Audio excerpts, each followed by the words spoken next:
This is Small Business Big World, our weekly podcast prepared by the team at Paper Trails. Owning and running a small business is hard. Each week, we'll dive into the challenges, headaches, trends, fun, and excitement of running a small business. After all, small businesses are the heartbeat of America, and our team is here to keep them beating.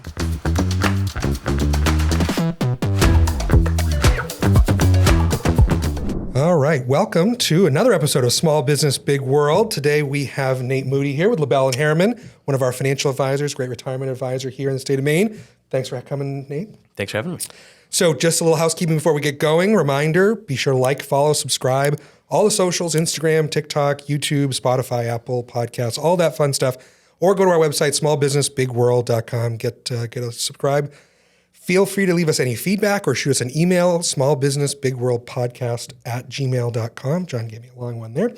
So that's fun. So we also have our Small Business Big World podcast community on Facebook. So we have a group. You can certainly join that. We'll invite our speakers, certainly ask questions, kind of get that engagement going. So if there's any questions on there, feel free to join that as well. So today we've got to talk about retirement. It's kind of, for both of us, it's in the long view, but certainly something we should think about regardless. I think there's a lot of folks that get to the point where they're actually thinking about retirement and they're not ready, right?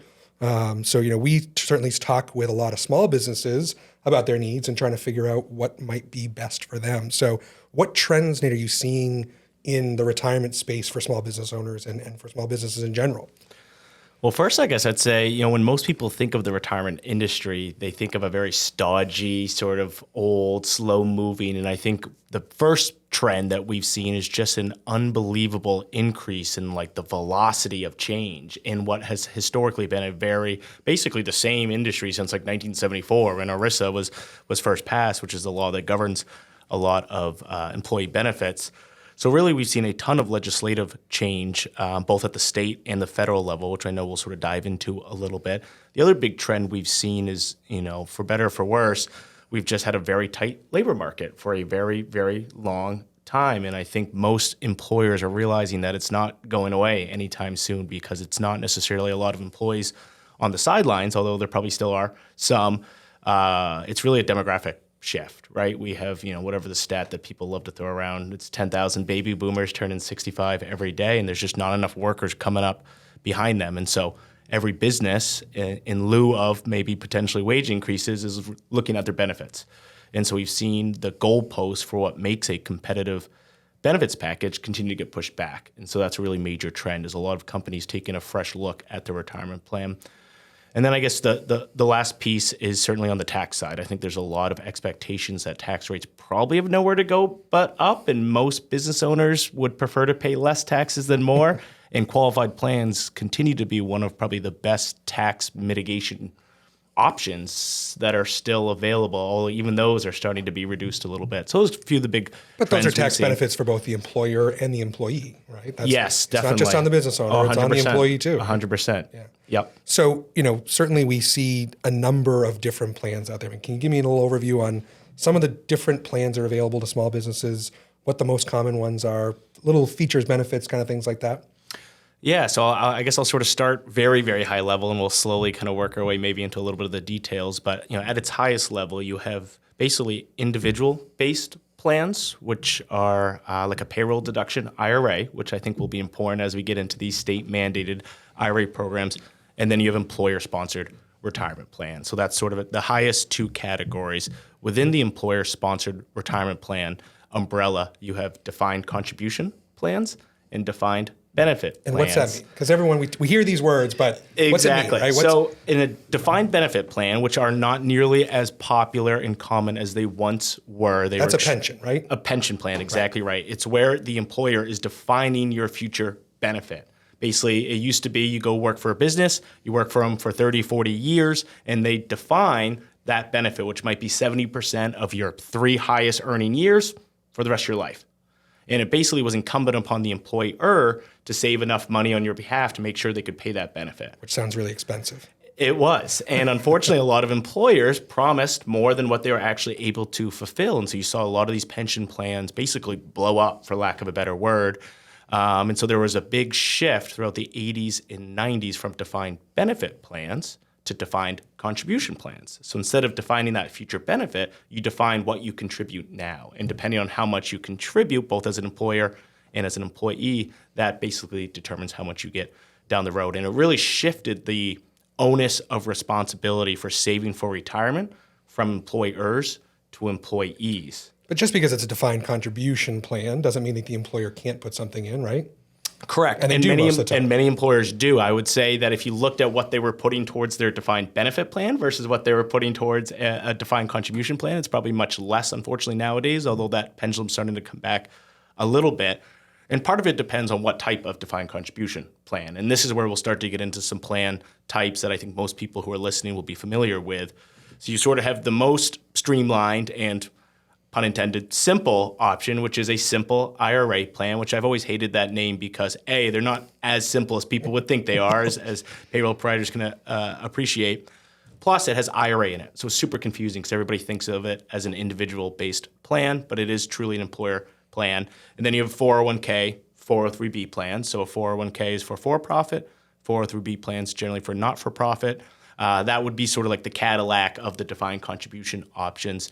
And then you have things like profit sharing, safe harbor. We can kind of get into the nitty gritty as well. But those are typically the most common defined contribution plans we see. So with a simple, I tell clients it's simple because it's the same for everybody, right? Every employer that has a simple IRA has the same rules they have to follow, same eligibility rules, same matches, all that stuff is exactly the same, right? So, with a simple, it's typically a 3% match, wage match of their own contribution, right? So you're only putting money in if they're putting money in, the employee. And certainly the eligibility is, correct me if I'm wrong, $5,000 in any 2 years, right? That they've worked for them. So there's a little bit of a delay in getting people enrolled. So I think for a lot of smaller businesses, newer businesses, that's probably a little more palatable, right? I mean, do you guys see that in your line? Yes, that's exactly right. So you can always be a little bit more generous than that. So technically, you could allow an employee to participate earlier than 2 years. It's usually either immediate if they expect to earn $5,000 or more, 1 year or 2 years. We do often see typically businesses do the 2 years just because it's easier and it kind of strips out some of those employees who might not be there at least 2 years. Defined contribution plans are funny, 401k plans, because everybody likes the idea of having choice and flexibility until they then have to administer it. And so that's where simple IRAs can be really nice. People sometimes get frustrated with the lack of flexibility until then they actually go to administer it, and then it's very nice. Versus 401k plans, you can literally fully customize them, but then you actually have to administer them. And that's where most plan sponsors start to run into trouble. And that's also where they don't always appreciate how many people have to be involved with helping them administer that 401k plan document. So that's one of the things that we get hit up with all the time is what is this TPA? What is that third party administrator? What is that? And like you said, how do I know what rules I have to follow? How do I know when and how to enroll people and all that kind of stuff? Because with these, if you set strict enrollment, requirements, basically you say, some people say it's 1,000 hours of service. Some people say it's 21 years of age. All those kind of things, someone's got to keep track of that, right? And so that's the role of the third-party administrator, right? Who else is involved in that process? Well, among other things, right? They do a lot more than just that. But yeah, 100%.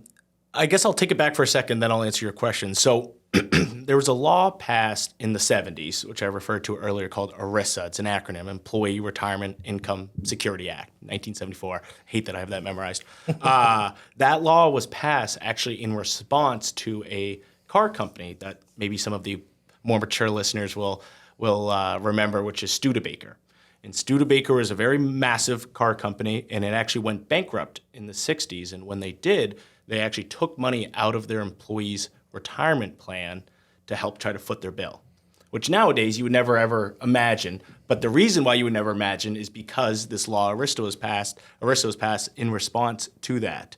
And what ERISA did was basically hold employers to incredibly high responsibility and standard for stewarding their employees' money, right? If employees were going to save their life savings into this plan, they wanted to make sure that employers who were overseeing it were taking that seriously. And so what it did was basically introduce a ton of red tape, regulation. Anytime you have more regulation, generally speaking, you have more people that need to help a business owner navigate it. And so fast forward 50, 60 years, we have this entire industry built around helping plan sponsors with their retirement plans, of which there's a lot of people involved. So you typically, with any 401k plan, you generally have three major providers, and then you have a couple sort of secondary that are supporting them. And so generally speaking, you have your record keeper, which is a mandatory provider, and that's who provides the platform. And that's going to be your Fidelity, your Vanguard, your John Hancock, The big Principal. logos at the Red Sox stadium. Exactly. That's who's taking our That's money. exactly it. And then you often will have a third-party administrator who, as Chris had mentioned, helps you with the compliance. They help you with certain non-discrimination tests that your plan might be subject to. They help you with some of your required documentation, your tax filing for the retirement plan. And then the last sort of leg, we often refer to as a three-legged stool, is your advisor. And they are typically helping with the investments that are in your plan. They're helping educate and enroll your employees. And then certainly they're helping you oversee your other providers as well. Some advisors take a little more of a hands-on approach.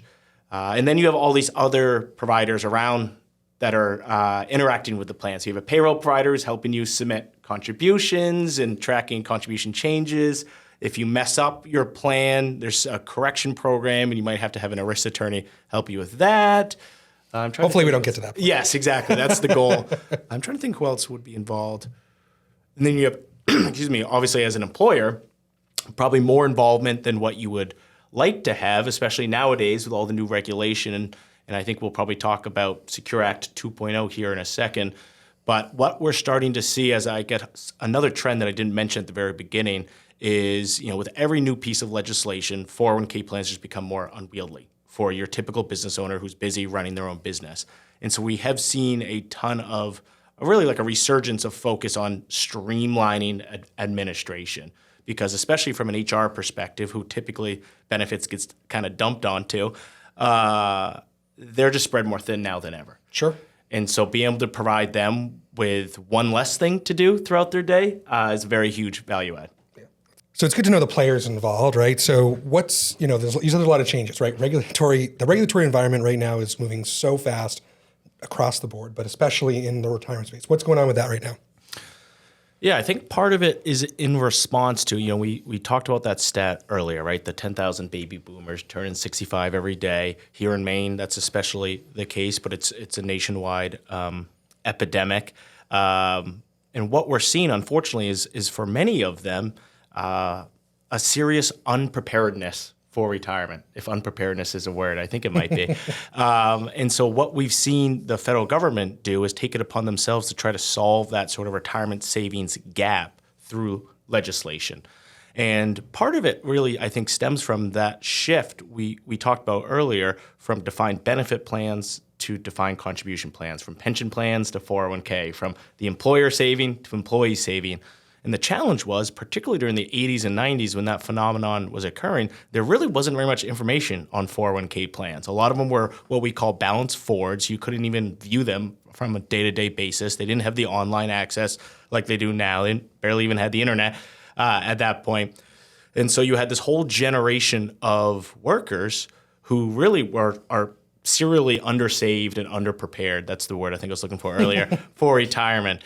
And so in response to that, we're seeing a flurry of legislative bills, both at the state level, but certainly at the federal level.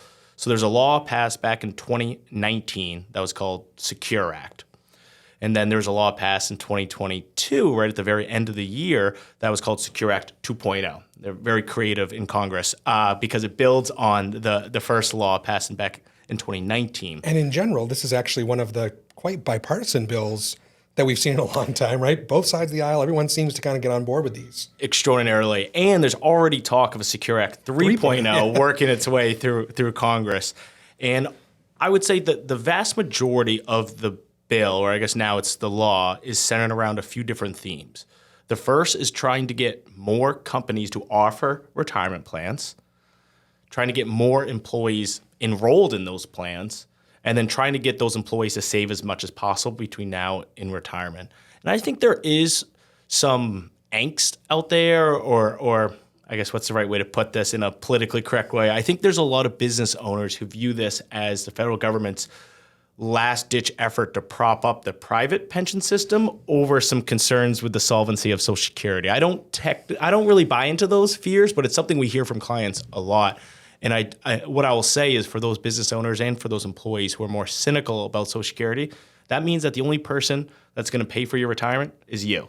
And so it's even more incumbent that you actually take that seriously and start putting some money away. I mean, I can tell you, I'm not planning on Social Security being there when I get there, or if it is, it's not going to be the same it is today, right? Correct. I mean, we get a long way before I have to worry about that. Yep. But so you talked about the encouragement for businesses to start these plans, right?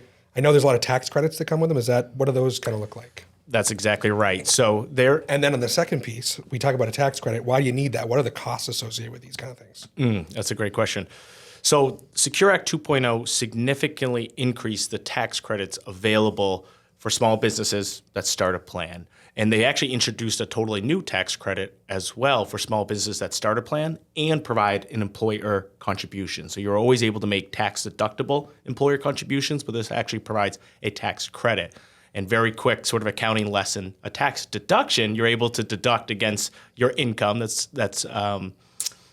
gets taxed, and then a tax credit is actually a dollar for dollar offset in your tax liability. So it's basically the federal government's way of paying you dollar for dollar back. Retirement plans, as you would imagine, when you have so many different players involved, can often be more expensive than what you would like to see them be, especially nowadays, just as there's more liabilities, more regulation. Every provider nowadays is charging, a minimum fee or increasing their base fees.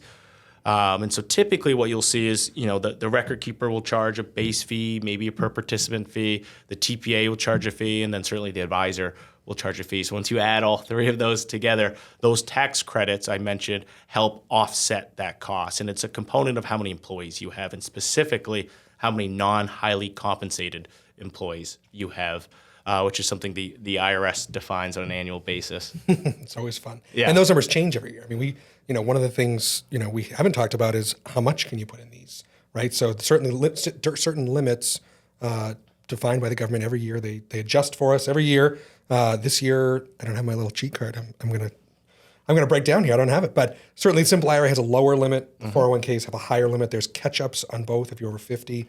So certainly those are benefits as well, which help your employees, but also help you as a business owner. If you want to maximize those benefits, you can do so, right? So, we're seeing a big trend right now with states getting involved in retirement as well.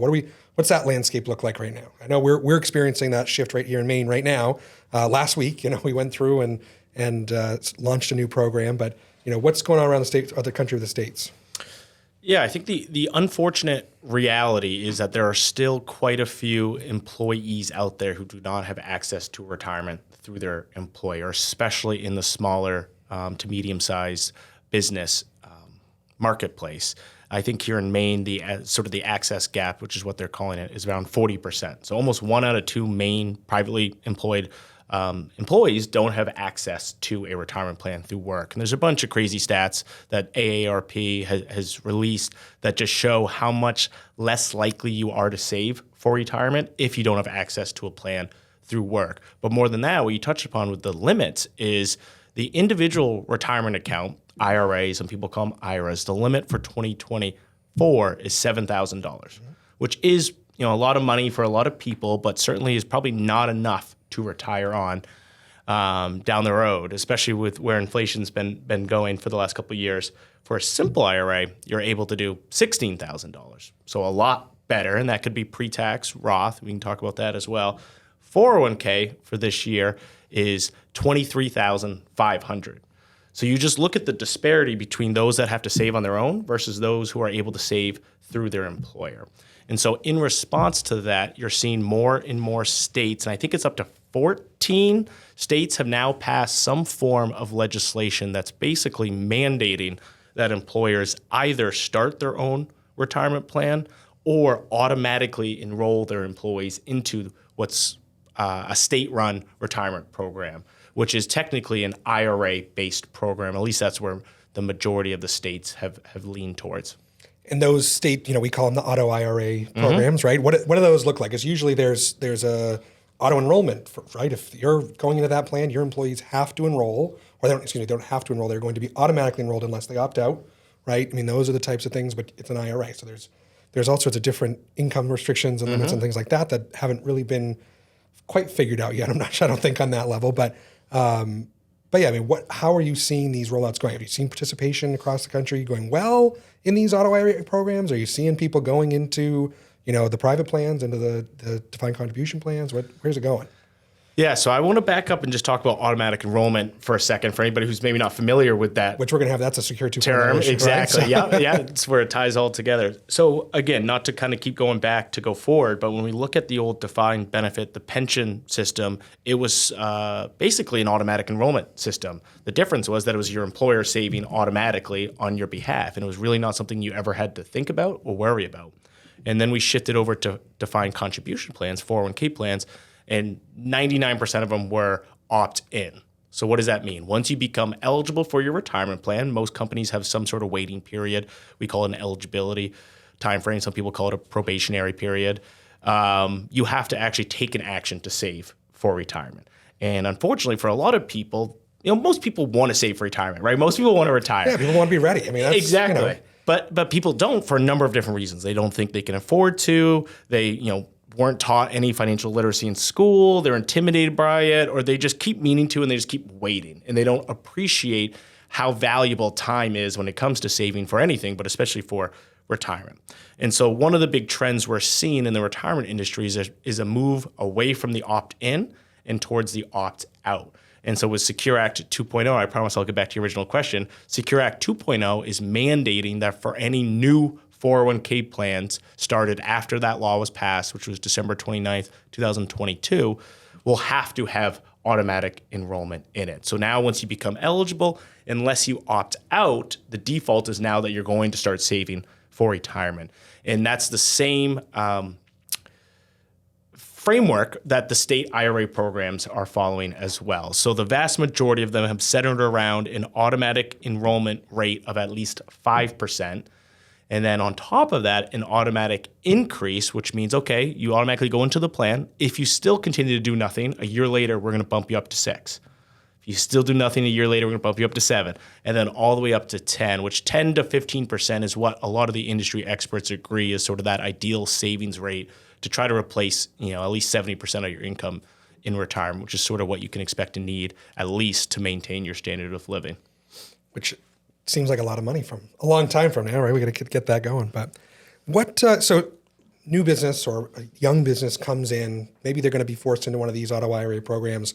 They want to do something more than that. They want the flexibility. They want the better benefit for their employees. What's that process look like when someone comes into your office and says, I'd like to start retirement? What's that look like? What's required of the employer? What's the kind of evaluation, the thought process? What goes into that? Yeah, we usually look at sort of two main kind of pillars. The first pillar is the goals of the business owner, and the second are some of the important considerations that can come with a retirement plan. So on the goals side, it's sort of what are you looking to accomplish? Do you just want to start a plan just to start a plan? Do you want to start it because you want to genuinely prepare your employees for retirement? Do you want to start it because you're struggling with recruiting and retaining employees and you're starting to get people asking about it? So that's usually the goal side is where we start. And then the next piece is the considerations. I think this is probably the part that a lot of service providers glaze over, which is, these businesses don't have an infinite budget. They don't often have a very deep HR bench, and there are some administrative requirements.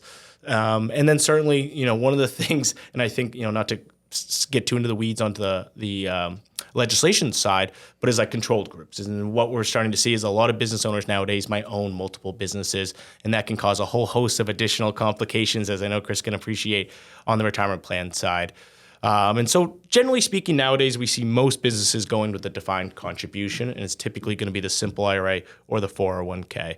So again, it's really just helping business owners understand of those three options, right? The state mandated, if you're in a state that has a mandate, the simple IRA or the 401k, what's going to make the most sense? What's most valuable to you? Is it, giving your employees a little bit more savings potential through something like a 401k, albeit, it's going to cost your organization a little bit more, but on the other side, it's going to give you a little more flexibility. So there's sort of all these pros and cons to each, and the approach that we've taken at Lebel and Harriman is just a very consultative approach, just to kind of help them understand what exactly going to be the right plan for you, which is the first step. Then the next step is what are the right service providers to assist you with actually executing on that plan?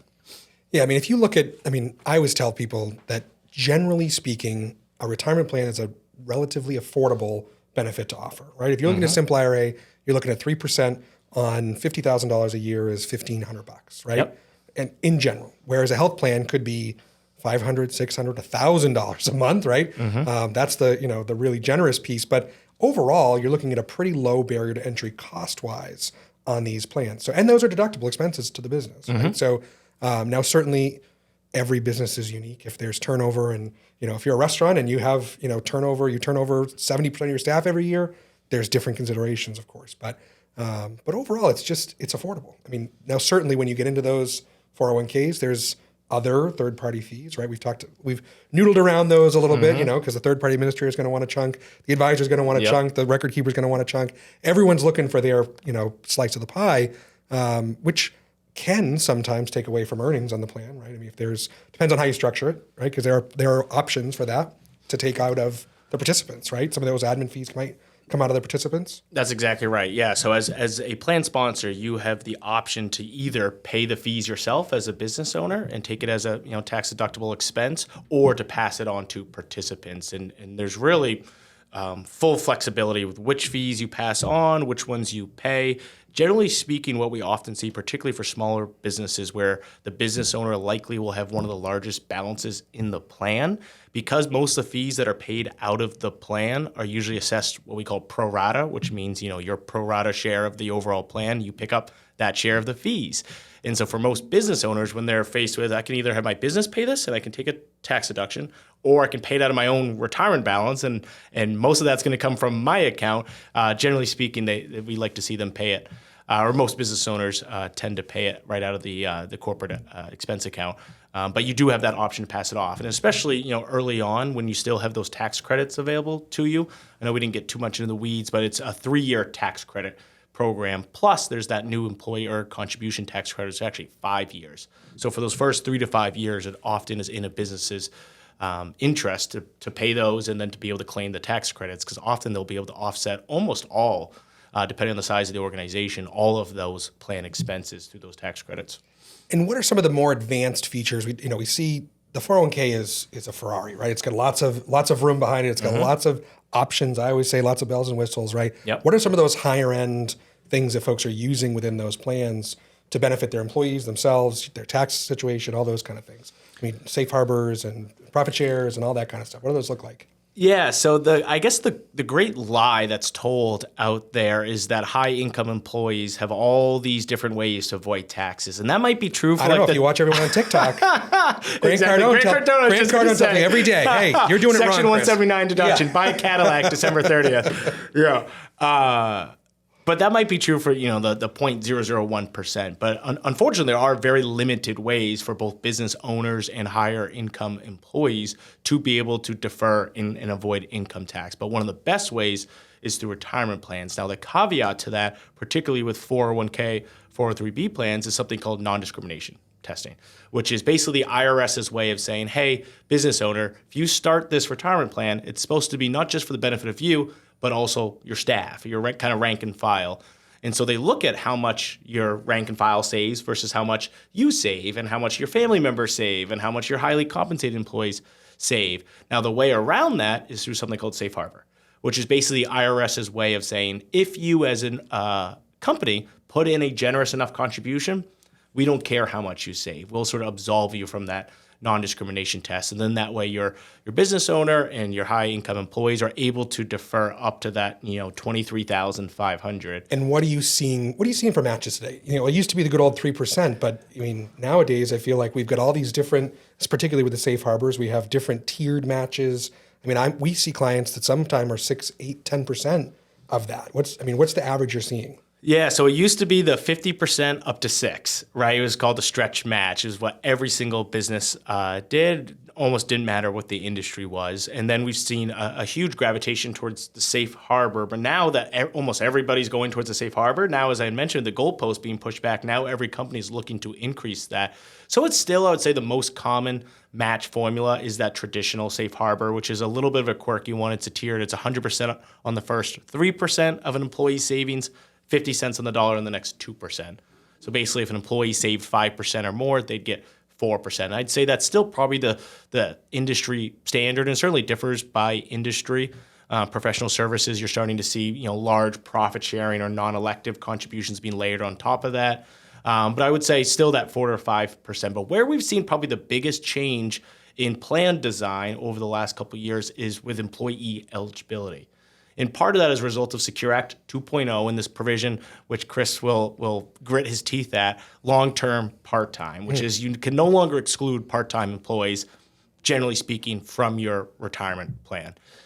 So in light of that, plus I think just more and more employees are wanting to participate in retirement plans. You joked about TikTok. Maybe the one good thing from it is I've never seen a generation that's more knowledgeable and interested in investing and saving as coming out of the pandemic, because everybody opened up their Robinhood account and started investing in GameStop and whatnot, which probably wasn't. Work out? Yeah, it didn't work out then. But the good news is, well. I'm always so surprised by the amount of 20-year-olds calling us, asking us, "Hey, when can I sign up for my employer's 401k plan?" Much more than what I've seen, That's awesome. over the last few years.